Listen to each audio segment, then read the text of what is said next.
সূরা আন-নাবা। রহমান রহিম আল্লাহ তাআলার নামে। কোন বিষয় সম্পর্কে তারা একে অপরকে জিজ্ঞেস করছে?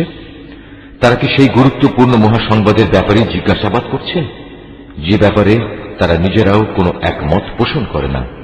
না, তা আদৌ ঠিক নয়। সঠিক ঘটনা এরা তো অচিরেই জানতে পারবে। আবারও তোমরা শুনে রাখো, কিয়ামত আসবেই এবং অতি সত্বরেই তারা এ সম্পর্কে জানতে পারবে। তোমরা কি আমার সৃষ্টি কৌশল সম্পর্কে ভেবে দেখনি?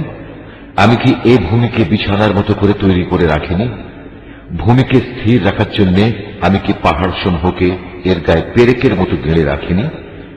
সৃষ্টির ধারা অব্যাহত রাখার জন্য আমি তোমাদের জোড়ায় জোড়ায় পয়দা করেছি। তোমাদের ঘুমকে আমি শান্তির উপকরণ বানিয়েছি। আমি রাতকে তোমাদের জন্য আবরণ করে দিয়েছি। তার পাশাপাশি দিনগুলোকে জীবিকা অর্জনের জন্য আলোক উজ্জ্বল করে রেখেছি। আমি তোমাদের উপর 7টি মজবুত আসমান বানিয়েছি। এতে স্থাপন করেছি একটি প্রজ্জ্বল বাতি। মেঘমালা থেকে আমি বর্ষণ করেছি অবিরাম বৃষ্টিধারা, যেন তা দিয়ে আমি শ্যামল ভূমিতে উৎপাদন করতে পারি নানা রকমের শস্যদানা ও তরি তরকারি এবং সুনিবিড় বাগ বাগিচা। সবকিছু শেষে এর সিদ্ধান্তকারী একটি দিনও সুনির্দিষ্ট করে রাখা হয়েছে, যেদিন সিংহায় ফু দেয়া হবে। প্রলয়ঙ্করী ফুঁর সাথে সাথে তোমরা দলে দলে আসবে, যখন আসমান খুলে দেয়া হবে এবং তা অনেকগুলো খোলা দরজায় পরিণত হয়ে যাবে।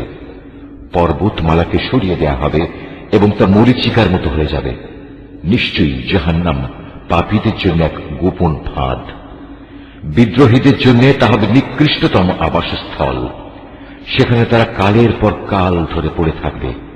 সেখানে তারা কোনো ঠান্ডা ও পানীয় জাতের কিছু স্বাদ ভোগ করবে না। সেখানে ফুটন্ত পানি, পুঁজ, দুর্গন্ধময় রক্ত, ক্ষত ছাড়া ভিন্ন কিছুই থাকবে না। এ হচ্ছে তাদের যথাযথ প্রতিফল, কারণ এরা হিসাব নিকাশের দিন থেকে কিছুই আশা করেনি, বরং তারা আমার নিদর্শন সমূহকে মিথ্যা প্রতিপন্ন করেছে। আমি তো তাদের যাবতীয় কর্মকাণ্ডের রেকর্ড সংরক্ষণ করে রেখেছি।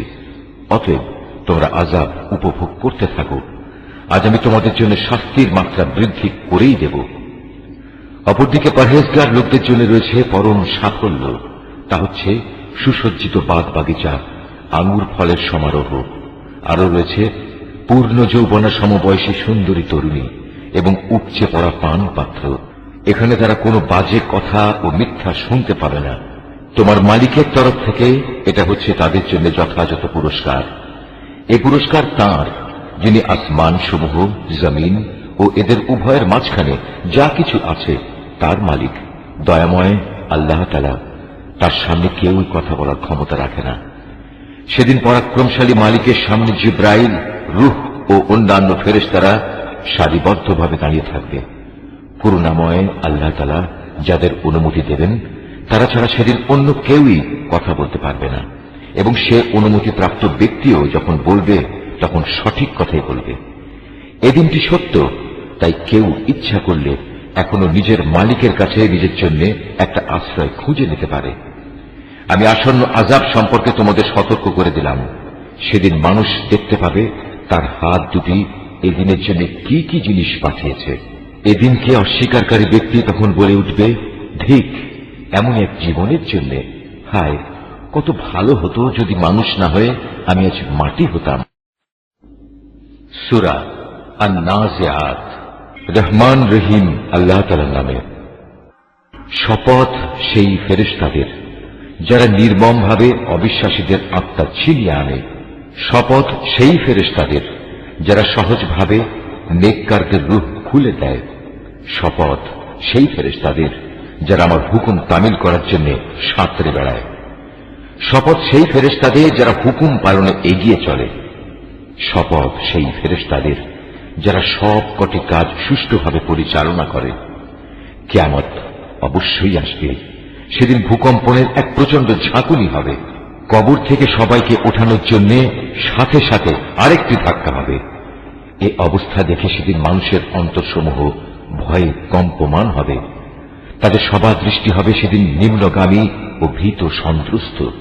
কাফেররা বলল, সত্যি কি আমাদের আগের অবস্থায় ফিরিয়ে নেওয়া হবে, আমরা পচে গলে হাড্ডিতে পরিণত হয়ে যাওয়ার পরও? তারা এও বলেছে, যদি আমাদের আগের জীবনে ফিরিয়ে নেওয়া হয় তাহলে সেটা তো হবে খুবই লোকসানের বিষয়। অবশ্যই তা হবে বড় ধরনের একটি গর্জন। এ গর্জন শেষ না হতেই দেখা যাবে তারা কবর থেকে উঠে জমিনের উপর সমবেত হয়ে গেছে। হে নবী, তোমার কাছে কি মুসার কাহিনী পৌঁছেছে? তাকে যখন তার মালিক পবিত্র তুয়া উপত্যকায় ডেকে বলেছিলেন, যাও ফেরাউনের কাছে, কারণ সে বিদ্রোহ করেছে। তাকে জিজ্ঞেস করো, তুমি কি ঈমান এনে পবিত্র হতে চাও? তাকে এও বলো, আমি তোমাকে তোমার মালিকের কাছে পৌঁছার একটা পথ দেখাতে পারি, এতে তুমি হয়তো তাকে ভয় করবে। অতঃপর সে তাকে আমার পক্ষ থেকে নবুয়তের বড় একটি নিদর্শন দেখালো, কিন্তু সে ব্যক্তি নবীকে মিথ্যা সাব্যস্ত করল এবং সে তার বিরুদ্ধাচরণ করল। অতঃপর ষড়যন্ত্র করার মানুষে সে সেখান থেকে ফিরে গেল। সে লোকজন জড়ো করল এবং তাদের ডাক দিল। তারপর বলল, আমি হচ্ছি তোমাদের সবচেয়ে বড় রব। অবশেষে আল্লাহ তাআলা তাকে আখিরাত ও দুনিয়ার আযাবে পাকড়াও করলেন। অবশ্যই এমন সব লোকের জন্য এতে শিক্ষার নিদর্শন রয়েছে যারা আল্লাহ তাআলাকে ভয় করে। তোমরা বলো, তোমাদের দ্বিতীয়বার সৃষ্টি করা কি বেশি কঠিন, না আকাশ সৃষ্টি করা বেশি কঠিন? আল্লাহ তাআলা তা বানিয়েছেন। আল্লাহ তাআলা শূন্যের মাঝে তা উঁচু করে রেখেছেন, অতঃপর তাতে তিনি ভারসাম্য আনায়ন করেছেন। তিনি রাতকে অন্ধকারে চাদর দিয়ে ঢেকে রেখেছেন, আবার তা থেকে আলো দিয়ে দিনকে বের করে এনেছেন। এরপর জমিনকে তিনি বিছানার মতো করে বিছিয়ে দিয়েছেন। তা থেকে তিনি বের করেছেন পানি ও উদ্ভিদ রাজি। তিনি পাহাড় সমূহ জমিনের গায়ে পেরেকের মতো গেড়ে দিয়েছেন তোমাদের জন্য এবং তোমাদের জন্তু জানোয়ারদের উপকারের জন্য। তারপর যখন বড় বিপর্যয় তোমাদের সামনে হাজির হবে, সেদিন মানুষ একে একে সব কিছুই স্মরণ করবে যা সে দুনিয়ায় করে এসেছে। সেদিন সে ব্যক্তি দেখতে পাবে তার জন্য জাহান্নাম খুলে ধরা হবে। অতঃপর যে ব্যক্তি সীমা লঙ্ঘন করেছে এবং পরকালের তুলনায় দুনিয়ার জীবনকেই অগ্রাধিকার দিয়েছে, জাহান্নামই হবে তার একমাত্র আবাসস্থল। আবার যে ব্যক্তি তার মালিকের সামনে দাঁড়ানোর এ দিনকে ভয় করেছে এবং এ ভয়ে নিজের নফসকে কামনা বাসনা থেকে বিরত রেখেছে, অবশ্যই জান্নাত হবে তার ঠিকানা। তারা তোমার কাছে জানতে চায় কিয়ামত কখন সংঘটিত হবে। তুমি তাদের বলে দাও, সে সময়ের কথা বর্ণনা করার সাথে তোমার কি সম্পর্ক, তা তুমি জানবে কি করে? তার আগমনের চূড়ান্ত জ্ঞান একমাত্র তোমার মালিকের কাছেই রয়েছে। তুমি হচ্ছ সাবধানকারী সে ব্যক্তির জন্য যে একে ভয় করে। যেদিন এরা কিয়ামত দেখতে পাবে, সেদিন এদের মনে হবে তারা এক বিকাল অথবা এক সকাল পরিমাণ সময় দুনিয়ায় অতিবাহিত করে এসেছে।